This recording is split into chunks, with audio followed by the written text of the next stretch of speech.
L'empereur assurait que l'armée qui fut envoyée n'était que de 16 000 hommes et qu'elle était suffisante. Si l'expédition manqua, ce fut purement par des circonstances accidentelles, comme la fièvre jaune, la mort du général en chef ou une nouvelle guerre. Toussaint, disait l'empereur, n'était pas un homme sans mérite, bien qu'il fût pas ce qu'on a essayé de le peindre dans le temps. Son caractère d'ailleurs prêtait peu, il faut le dire, à inspirer une véritable confiance. Nous avons eu fort à nous en plaindre. Il eût fallu toujours s'en défier. Un officier de génie ou d'artillerie le conduisait en grande partie. Cet officier était venu en France avant l'expédition de Leclerc. On avait conféré longtemps avec lui. Il avait beaucoup cherché à détourner de l'entreprise. Il en avait peint exactement toutes les difficultés, sans prétendre néanmoins qu'elle fût impossible. L'empereur pensait que les Bourbons réussiraient à soumettre Saint-Domingue. Ils employèrent la force, mais ce n'était pas le résultat des armes qu'il fallait calculer ici. C'était plutôt le résultat du commerce et de la haute politique. 300 ou 400 millions de capitaux enlevés de France peuvent être transportés au loin. Un temps indéfini peut en recueillir les avantages, la presque certitude de les voir enlevés par les Anglais ou les révolutions. Voilà ce qu'il y avait à considérer. Et l'empereur terminait disant, le système colonial que nous avons vu est fini pour nous. Il l'est pour tous les continents de l'Europe. Nous devons y renoncer et nous rabattre désormais sur la libre navigation des mers et l'entière liberté d'un échange universel.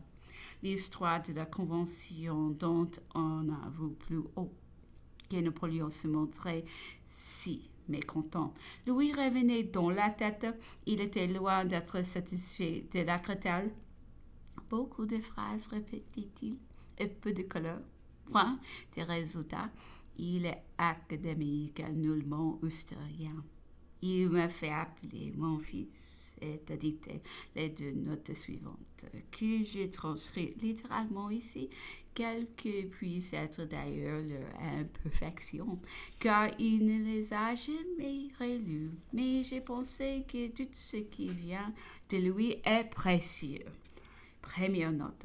La Convention, appelée par une loi de l'Assemblée législative pour donner une nouvelle Constitution de la France, décréta la République. Non que les meilleurs esprits ne pensaient dès lors que le système républicain était incompatible avec les mœurs présentes de la France, mais parce qu'on ne pouvait continuer la monarchie sans prendre plus monarque, le duc d'Orléans, qui eut éloigné une grande partie de la nation.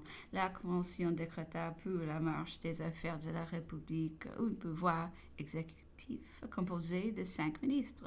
Deux partis se disputaient le pouvoir dans la Convention nationale, celui des Girondins, composé des hommes qui avaient influencé l'Assemblée législative, et celui de la Montagne, formée par la Commune de Paris, laquelle avait dirigé les journées du 10 août et du 2 septembre et matricé la population de la capitale. Vergniaud, Brissot, Condorcet, Guadet et Rollin étaient les chefs des Girondins. Danton, Robespierre, Marat, Collot d'Herbois, Bouillot, Varenne étaient les chefs de la Montagne. Ces deux partis étaient également exaltés sur le principe de la Révolution. Leurs meneurs sortaient de sociétés populaires qu'ils avaient successivement maîtrisées. Le parti des Girondins était le plus fort en talent. Il était éminemment populaire dans les grandes villes de province et spécialement à Bordeaux, Montpellier, Marseille, Cayenne, Lyon. Le parti de la montagne avait plus d'énergie et de passion. Il était éminemment populaire dans la capitale et parmi les clubs des départements. Le parti des Girondins, qui, dans l'Assemblée législative, avait été le parti le plus chaud de la Révolution, devint dans la Convention le parti modéré parce qu'il se trouvait avoir en présence le parti beaucoup plus fugitif que lui qui, sous la législative, se trouvait en dehors de l'Assemblée. Les Girondins, appelant leur adversaire la faction de septembre et leur reprochant sans cesse les indignes massacres dont ils s'étaient rendus coupables. Ils accusaient ce parti de ne vouloir point d'Assemblée nationale et de vouloir faire revenir l'avance par la Commune de Paris. Mais par là, les Girondins ne faisaient précisément que citer contre eux-mêmes les Jacobins et tous les départements. De son côté, la Commune de Paris, les montagnards, appelant les Girondins fédéralistes, les accusant de vouloir établir en France un système fédératif semblable à celui de la Suisse. Ils les accusaient encore de chercher à exciter les provinces contre la capitale et les signalant par là à la haine du peuple de Paris, qui ne pouvait conserver sa splendeur que par l'union et l'unité de tout le territoire. Lorsque les Girondins accusaient les montagnards des massacres du 2 septembre, ceux-ci reprochant aux Girondins d'avoir, sous le législatif, imprudemment et sans raison, déclaré la guerre à toute l'Europe. Dans la Convention, les Girondins paruront d'abord prendre le dessus. Ils feront mettre en jugement Marat et ordonneront qu'il serait procédé au jugement des journées de septembre. Mais Marat, soutenu par les Jacobins et la Commune de Paris, fut acquitté par le tribunal révolutionnaire et rentra en triomphe dans le sein de l'Assemblée. Le procès du roi avait été une autre pomme de discorde. Les deux partis sembleraient marcher d'accord et voteront, il est vrai, pour la mort. Mais la plus grande partie des Girondins vota aussi pour l'appel au peuple. Et ici, il est difficile de comprendre la raison de la conduite de ce parti dans cette circonstance.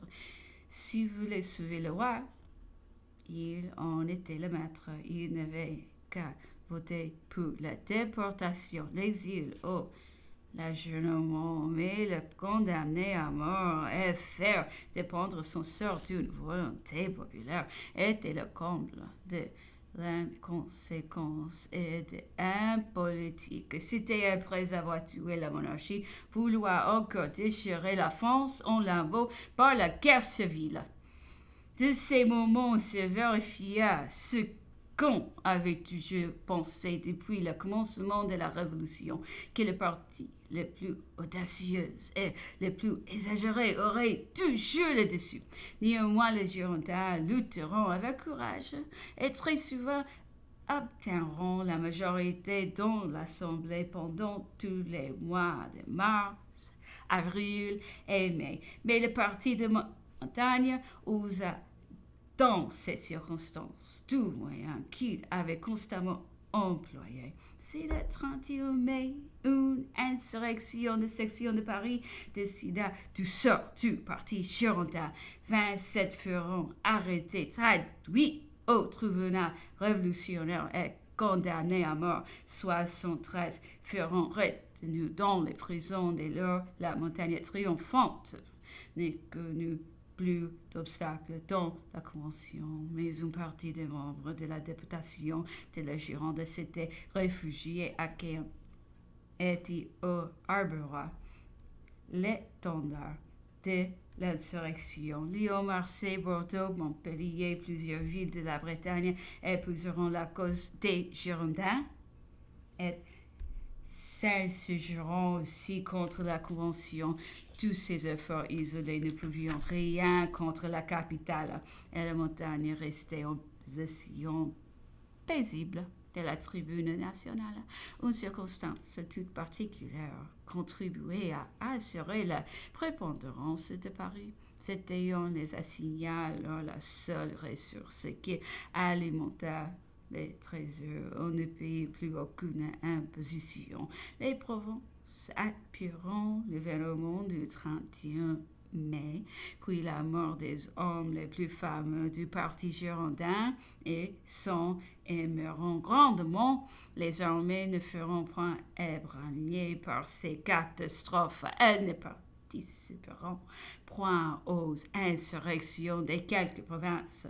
Elles resteront toutes attachées à la Convention et au parti qui est dominé à Paris. Lorsque les insurrections partielles de quelques villes en faveur des Girondins furent connues, toutes les armées avaient déjà prêté le serment et fait leurs actes d'adhésion à la montagne. Et puis, pour les Français, Paris était la France.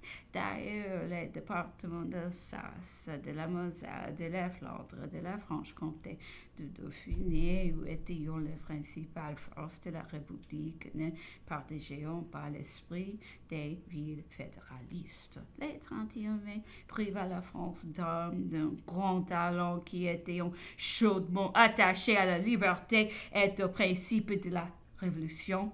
Cette catastrophe peut affliger les bons esprits, mais ne dut pas les surprendre. Il était impossible qu'une assemblée qui avait attiré la France de la situation critique où elle se trouvait peut marcher avec deux partis aussi acharnés, est aussi irréconciliable. Peu que la République peut être sauvée. L'un des deux partis devait nécessairement faire disparaître l'autre. Ne doute que si le parti girondin eût triomphé, il n'eût envoyé ses adversaires à l'échafaud. L'empereur qui avait dicté, comme de coutume, des peu mémoires et sans nous recherche, soit qu'il fût peu satisfait de la marche qu'il venait de prendre ou peu toute autre raison, s'est interrompu et cet endroit peut recommencer à te dire une nouvelle idée sur le même sujet. Deuxième note. La Convention a commencé en septembre 1792 et a fini en octobre 95. Son règne a duré un peu plus de 3 ans. Elle montre 4 âges. Les premiers depuis son commencement jusqu'au 31 mai 93, époque de la destruction des Girondins. Le deuxième jusqu'en mars 94, destruction de la Commune de Paris. Le troisième jusqu'en juillet 94, chute de Robespierre. Le quatrième jusqu'à 13 juin 4 octobre 1795. Installation du gouvernement de Directoire. Son premier âge est de 8 mois, son second de 10, son troisième de 4, son quatrième de 14 et total 3 ans. Dans son premier âge, la Convention fut constamment divisée entre le parti de la montagne et celui de la Gironde. Danton, Robespierre, Marat, Couillot, Terbois, Billot, Varenne, Carnot et Roth de Seychelles étaient les chefs du parti de la montagne. Brissot, Condorcet, Vergniaud, Guadet, Johnsonnet, Pétillon, Lassource, Barbaroux étaient les chefs du parti de la Gironde. Les deux partis étaient également ennemis des Bourbons et des royalistes. Les hommes du premier parti avaient plus d'énergie. Ceux du second, plus de talent, tous les deux voulaient la République, mais Montagnard a pu détruire ce qui avait existé avant la Révolution, hommes et choses. Les Girondins, par enivrement de jeunesse, s'étaient un peu, eux, Athènes et Rome, et leur retraçaient le souvenir de la belle Antiquité. Les montagnards assistaient à des assemblées constituantes. Ils étaient les jumelles des globes, si connus sous le nom de Jacobins. Ce feront eux qui formeront l'insurrection du champ des mers. Pendant la constituante et la législative, ces partis se trouvaient en dehors de ces assemblées.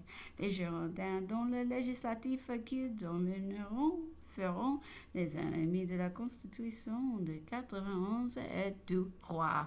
Ils ne voudront point le défendre. Elles laisseront succomber sous les efforts de la montagne qui pourtant était aussi leur ennemi. Ce feront les montagnards qui feront les journées du 20 juin, du 10 août et du 2 septembre. Ils n'avaient alors aucun parti dans l'Assemblée, mais ils contraigneront les Girondins à se joindre à eux après leur victoire. Le premier âge de la Convention offre la lutte des Girondins et des Montagnards. Les Girondins le domineront d'abord par la supériorité de leur talent, de leur éloquence et de leur réputation déjà acquise.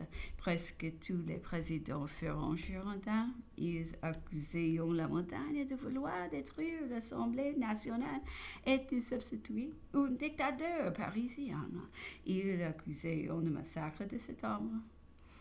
La montagne, de son côté, leur reprochait de vouloir une république fédérative comme la Suisse, d'être ennemie de la capitale et d'avoir sans raison mis la République en guerre contre toute l'Europe.